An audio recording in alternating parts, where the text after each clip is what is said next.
નમસ્કાર દર્શક મિત્રો, સાવરકુંડલાની રફતારમાં આપનું સ્વાગત છે।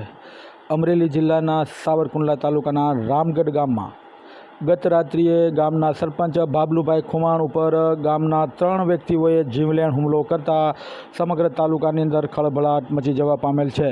પ્રાપ્ત વિગત અનુસાર ગામના જ રહેવાસી 3 શખ્સોને ગેરકાયદેસર પ્રવૃત્તિ કરતા હોવાની રજૂઆત ગ્રામજનો દ્વારા સરપંચશ્રીને કરવામાં આવતા અને તેને લઈ અને સરપંચશ્રીએ આ 3 વ્યક્તિઓને ઠપકો આપતા આ 3 ઈસમો, જેમાં કુલદીપ ચંપુભાઈ ખુમાણ, જયદીપ ચંપુભાઈ ખુમાણ અને અન્ય એક અજાણ્યા શખ્સ દ્વારા તેમની ઉપર કુવાડી વડે હુમલો કરવામાં આવતા તેઓને ગંભીર ઇજાઓ પહોંચેલ, જેઓને વધુ સારવાર અર્થે સાવરકુંડલા સિવિલ હોસ્પિટલમાં ખસેડવામાં આવેલ।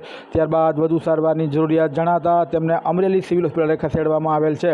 સાવરકુંડલા તાલુકાની અંદર અવારનવાર મારામારી અને હુમલાના બનાવો બની રહ્યા છે, જે સાવરકુંડલા તાલુકાની અંદર કાયદો અને વ્યવસ્થાની સ્થિતિ કેટલે અંશે કથળી ગઈ છે તેનું વધુ એક પ્રમાણ અને પુરાવો છે તેવું પણ જાણવા મળી રહ્યું છે। ત્યારે ગામના જે સરપંચ ઉપર હુમલો થતાં સમગ્ર તાલુકાની અંદર આ કાયદો અને વ્યવસ્થાને લઈને ચિંતાનો માહોલ જોવા મળી રહ્યો છે। Bureau report, Savarkundla રફતાર, Imran Rathod, શિશુભાઈ બારડા।